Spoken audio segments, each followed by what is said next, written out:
ሰላም ጤና ይስጥልን። የአዲስ አበባ ከተማ አስተዳደር የመሬት ቢሮ 8ኛ ዙር የመሬት ጨረታ አውጥቷል። በዚህኛው ዙር 220 መሬቶች ወይም 220 ፕሎቶች ነው የወጡት። ከባለፈው ከ370 አካባቢ ቀንሶ ነው የወጣው። ሙሉ መረጃው የአዲስ አበባ ከተማ አስተዳደር መሬት ልማትና አስተዳደር ቢሮ በዘመናዊ ቴክኖሎጂ በመታገዝ የመሬት ሊዝ ጨረታን በየ3 ወሩ ያወጣል። ለበጀት ዓመቱ 3ኛ የሆነው 8ኛ ዙር የመሬት ሊዝ ጨረታ ከታህሳስ 27 2018 ጀምሮ የሰነድ ሽያጭ በኦንላይን እንደሚጀመር የጨረታ ኮሚቴ አስተባባሪ አቶ ክብሮም አሰፋ ገልጸዋል። በበጀት ዓመቱ ለ3ኛ ጊዜ የተዘጋጀው 8ኛ ዙር የመሬት ሊዝ ጨረታ ከፕላን ተቃርኖና ከይገባኛል የጸዱ 7.7 ሄክታር ወይም 220 ፕሎቶች በየካ፣ በጉለሌ፣ በአቃቂ፣ በንፋስ ስልክ፣ በለሚኩራ፣ በቂርቆስ እንዲሁም በአዲስ ከተማ፣ በልደታና በኮልፌ ቀራኒዮ ክፍለ ከተሞች ለቅይጥ አገልግሎት የተዘጋጁ ቦታዎችን በሊዝ ጨረታ አወዳድረው ለማስተላለፍ ዝግጅት ማጠናቀቁን አቶ ክብሮም ገልጸዋል። የሰነድ ሽያጩም ልክ እንደ ከዚህ ቀደሙ በተቋሙ ድረገጽ landleasedocument.aalb.gov.it ከታህሳስ 27 2018 እስከ ጥር 12 2018 ዓ.ም ድረስ ባሉት ተከታታይ 10 የስራ ቀናት እስከ ቀኑ 9 ሰዓት በኦንላይን እንደሚካሄድ ተገልጿል። የቦታውን ዝርዝር መረጃ ለማግኘት ቅዳሜ ታህሳስ 25 2018 ዓ.ም ታትሞ በሚወጣው የአዲስ ልሳን ጋዜጣ ላይ መመልከት ይችላሉ ይላል። የኔ ያለው እንግዲህ ታህሳስ 27 ማለት ባለፈው ሰኞ እንደማለት ነው። ይህ የአዲስ አበባ ከተማ አስተዳደር የመሬት ሊዝ ጨረታ በየ3 ወሩ ነው የሚወጣው። የሚበረታታ ተግባር ነው። የመሬት አቅርቦቱ ቢሻሻል በሰዎች ህይወት ላይ ብዙ ለውጥ ያመጣል። አንደኛ ሰዎች የቤት ባለቤት ይሆናሉ። እንዲሁም አልሚዎች ቤቶችን በመገንባት በኪራይ እንኳን ቢያቀርቡ የኪራይ ዋጋ ሊያረጋጋ ይችላል። የኪራይ ዋጋ ተረጋጋ ማለት ሰዎች ተረጋግተው እየኖሩ ተረጋግተው ሲሰሩ ውጤታማ የኢኮኖሚ እንቅስቃሴ እንዲኖር ያደርጋል። በነገራችን ላይ መሬት አቅርቦት እንደ ልብ ቢሆን ሰዎች የመስሪያ መሬትና ቤት የመስሪያ ቦታ እንዲሁም ስራ የመስሪያ መሬት ቢያገኙ የአገሪቱ ኢኮኖሚ የበለጠ ይሳለጣል እንጂ የሚጎዳው ነገር የለም እና እዚህ ሀገር መሬት ብርቅ ነው። በተለይ አዲስ አበባ ደግሞ ይታወቃል። የቤት ኪራይ ውድ ነው። እንዲሁም ቤት ማግኘትም በጣም ውድ ከመሆኑ የተነሳ ሰዎች የሌለ ጥሪታቸውን ቤት ላይ በመዋል ሌሎች ኢኮኖሚ እንቅስቃሴ ላይ የሚያደርጉት ተሳትፎ እንዲቀንስ ወይም እንዲቀጭጭ ያደርጋል። ይህ ደግሞ አጠቃላይ ኢኮኖሚን ይጎዳዋል ተብሎ መወሰድ ይችላል። ምክንያቱም በብዙ ድካም የተገኘችን ገንዘብ ቤት ላይ ካዋልኳት ሌላ ስራ ለመስራት ገንዘብ ኪት አመጣለሁ። ያ ማለት ከኢኮኖሚ ተሳትፎ ታቀባል። ብዙ ሰዎች እንደዛ ይሆንባቸዋል ነው። እንዲሁም ደግሞ ከፍተኛ ኪራይ የሚከፍል ሰው አንደኛ ህይወቱ ላይ ጫና ይፈጥርበታል። ኪራዩ በራሱ የገንዘብ ወጪው እንዲሁም ያንን የገንዘብ ወጪ ያሰበ ሲሰራ አስጨናቂ ጊዜ ይሆንበታል ማለት ነው። ያ ማለት ኢኮኖሚያዊ ተሳትፎ ይቀጭጫል ማለት ነው። ጫና ይፈጥርበታል ማለት ነው። ስለዚህ የቤት አቅርቦት እንደ ልብ ቢሆን፣ የመሬት አቅርቦት ልክ እንዳሆኑ እንደ ልብ ቢሆን የተሻለ የኢኮኖሚ እንቅስቃሴ እና የሰዎች ተረጋግቶ የመኖር ሁኔታ ይፈጠራል ለማለት ነው። ስለዚህ የአዲስ አበባ ከተማ አስተዳደር የሚያደርገው በየ3 ወሩ የሚያወጣው የመሬት ሊዝ ጨረታ በጣም የሚበረታታና የሚደገፍ ነገር ነው። ይህም በመሆኑ ይመስለኛል እንግዲህ የመሬት ዋጋ በእጅጉ የቀነሰው። ስለ ጨረታ ተሳትፎ አንዳንድ ምክሮችን ለመምከር ያህል እንግዲህ ብዙዎቻችሁ ልታውቁ ትችላላችሁ። የመሬት ገበያው ተቀዛቅዟል። እንዲሁም የቤት ገበያውም ተቀዛቅዟል። ቤትም ርካሽ ነው። መሬትም የበለጠ ርካሽ ነው።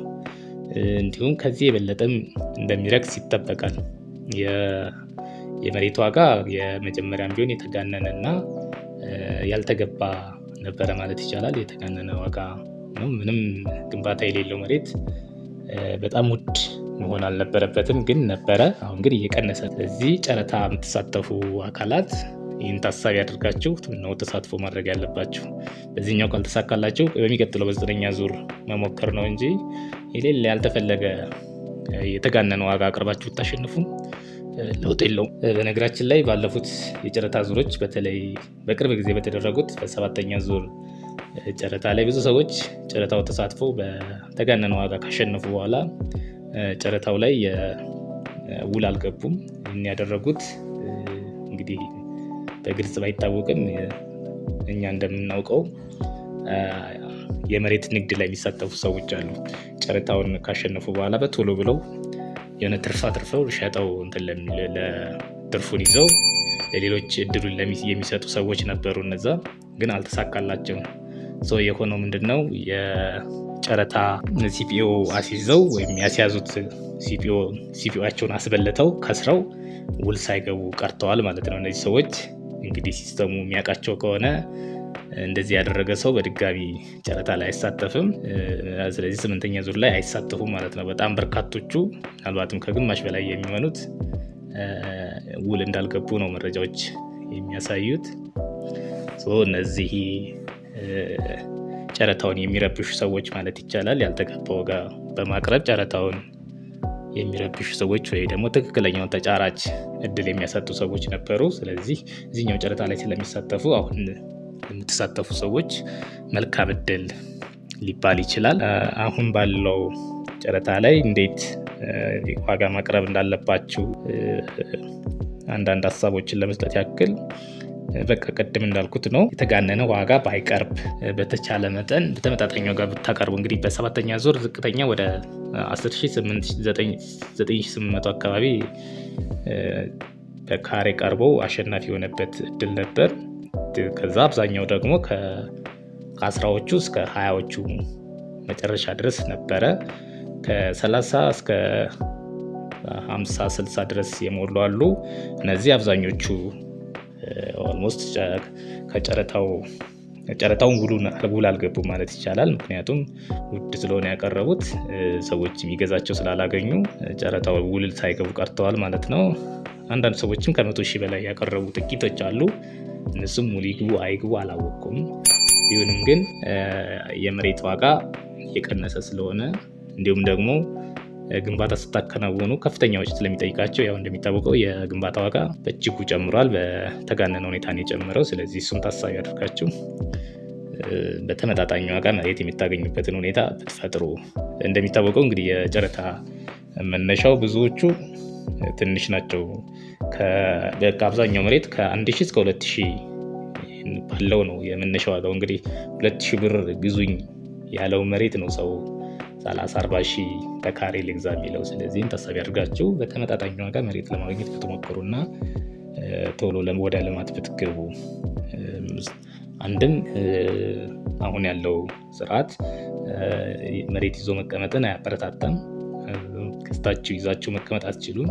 ስለዚህ የማልማት ግዴታ ውስጥ ትገባላችሁ ማለት ነው። በቶሎ ካላለማችሁ መሬቱን የመቀማት እድልም ሊኖራችሁ ይችላል ማለት ነው። ይህም ስላለ መሬት ስትገዙ በተመጣጣኝ ዋጋ ብታደርጉት ባይ ነኝ። ሌላው መሬቶች ምን አይነት ዋጋ አላቸው የሚለውን ያው ይህ አብዛኞቻችሁ የምታውቁት ነው። የሰፈር ዋጋ ላይ ተጽዕኖ አለው። እንዲሁም ደግሞ የቦታ አቀማመጥም ተጽዕኖ አለው። ስለዚህ እናንተ ስትመርጡ ደህና ቦታ ከመረጣችሁ ሻል ያለ ዋጋ ማቅረባችሁ አግባብ ሊሆን ይችላል። እንዲሁም ደግሞ ሰፋ ያሉ ቦታዎች ዋጋቸው ረከስ ያለ ነው። ሰዎች ብዙ አይሞክሯቸውም። ስለዚህ ቤተሰብ የሆናችሁ የምትተማመኑ ሰዎች በጋራ የሆናችሁ እነዚህ ሰፊ ቦታዎችን አነስ ባለ ዋጋ ሞልታችሁ ብታለሟቸው አዋጭ ነው፣ ወይም የማሸነፍ እድላችሁ ይሰፋል ማለት ነው። ሰፋ ያለ ሲባል ከ250 በላይ እያደገ ሲሄድ ሰው የመሳተፍ እድሉ እስካሁን ባየነው ሰዎች የመሳተፍ እድላቸው ጠባብ ነው። በዛ ላይ ብትሳተፉ ቤተሰብ ከዛ በኋላ መሬቱን ብትካፈሉ ወይም ቤቱን ብትካፈሉ አልምታችሁ በተመጣጣኝ ዋጋ ቤት የማግኘት እድላችሁ ወይም መሬት የማግኘት እድላችሁ ጥሩ ነው ማለት ነው። መሬት ዋጋው እየቀነሰ ነው ካልን ስንት ያዋጣል ሲሉ እኔ ከ10 እስከ 30 ብትሞሉ ባይነኝ። እንደ መሬቱ ሁኔታ ከ10 እስከ 30ዎቹ ከዚህ በላይ ብትሞሉ ብዙ አዋጭ አይደለም። በተለይ ማለት በተመጣጣኝ ዋጋ ገነባለሁ። ከዛ ውጭ ግን ገንዘብ ኖሯችሁ እጃችሁ ላይ ገንዘብ ኖሯችሁ ቤት የመስራት ወይ መሬት የማግኘት ፍላጎት ያላችሁ ግን ከዚህ በተሻለ ሞልታችሁ ገንዘባችሁን ቶሎ ኢንቨስት ብታደርጉ የተሻለ ነው። ምክንያቱም ያው የገንዘብ ግሽበት ይታወቃል። የግንባታ ዋጋ ጭማሪ ቶሎ ነው። እንኳን የመሬት ዋጋ ባይጨምርም ሌላ ነገሩ እየጨመረ ስለሆነ የእሱን እድል ለመጠቀም ዝግጁ ሆናችሁ ገንዘብ ኖሯችሁ መሬት ላይ ኢንቨስት ማድረግ የምትፈልጉ ግን በተሻለ ዋጋ መሬት ብትገዙ ብታቀርቡ ጥሩ ነው ማለት ነው። ስለዚህ ለአቬሬጅ ግን ወይም እንደ መነሻ የሚሆን ከ10,000 እስከ 30,000 ባለው ውስጥ ለመሬት ለምትገዙት መሬት የካሬ ዋጋ ብታቀርቡ አትጎዱም ባይነን ማለት ባለው አሁን ገበያው ላይ ባለው። ወደፊት ደግሞ ወይ ከዚህ ይቀንሳል ወይም ከዚህ ይጨምራል ተብሎ ይጠበቃል። አሁኑ ግን እንደዛ ነው። ራሳችሁ መሬት ላይ ያለውን ታጠኑ።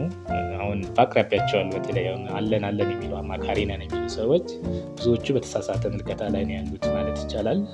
የነባራዊ ሁኔታውን እያዩት አይደለም ያዩት ማሸነፋችሁን ነው እንጂ የመሬቱን ገበያ ሳያዩ የሚያዋክቡ አሉ። በአብዛኞቹ ደላሎች ናቸው። ይህን ያህል ያወጣልሃል መሬት፣ ይሄ መሬት ይህን ያህል ያወጣል፣ ይህን ያህል ሙላ፣ 50,000 ካልሞላ አታሸንፍ ምናምን የሚሉት ነገር አለ። ግን በ50,000 በካሬ 50,000 የትም ቦታ ላይ መሬት መግዛት ትችላላችሁ። ያውም የተሻለ ልማት ያለው የተሻለ የመንገድና የውሃ የኤሌክትሪክ አቅርቦት ያለው መሬት በካሬ 50,000 አካባቢ ሞልቷል መሬት አሁን። ስለዚህ ጨረታ ሲሆን ደግሞ ከዛ ደግሞ ዝቅ ባለ ዋጋ ነው እንጂ ማግኘት ያለባችሁ የግድ ውድ ማቅረብ የለባችሁ። እንደዚህ ብታደርጉ ባይነ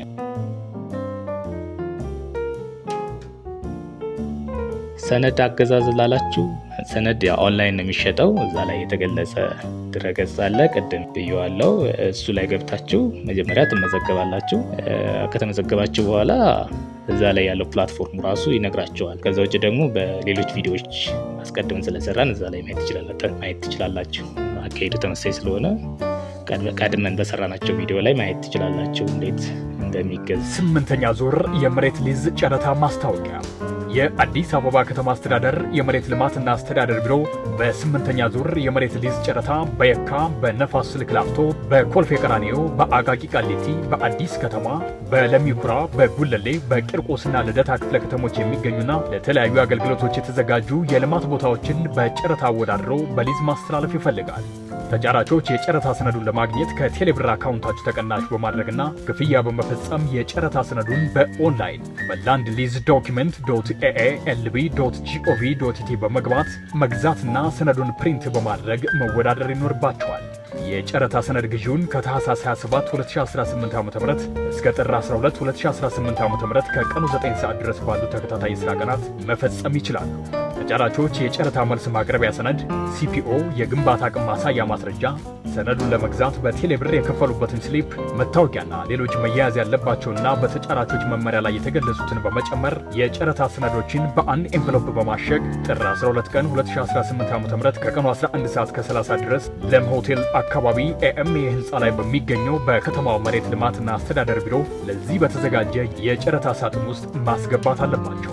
ጨረታው ተጫራቾች ወይም ህጋዊ ወኪሎቻቸው በተገኙበት ጥር 13 2018 ዓ.ም ከጠዋቱ 3 ሰዓት ጀምሮ ለተከታታይ 3 ቀናት በቦሌ ክፍለ ከተማ አስተዳደር አዳራሽ የሚከፈት ሆኖ ዝርዝሩ በውስጥ ማስታወቂያ ይገለጻል። የጨረታው ዝርዝር መረጃ ታህሳስ 25 2018 ዓ.ም በወጣው አዲስ ልሳን ጋዜጣ ላይ መመልከት ይቻላል። መስሪያ ቤቱ የተሻለ መንገድ ካገኘ ጨረታውን በከፊልም ሆነ ሙሉ በሙሉ የመሰረዝ መብቱ እየተጠበቀ ነው። ለበለጠ መረጃ የመሬት ልማት አስተዳደር ቢሮ በስልክ ቁጥር 0111570595 ወይም በዌብሳይት www.alb.gov.ት አሊያም የቢሮውን ማህበራዊ ትስስር ገጾች መመልከት ይችላሉ።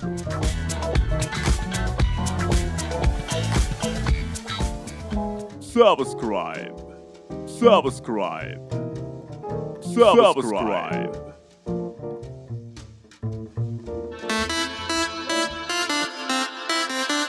አመሰግናለሁ። ጨርሻለሁ።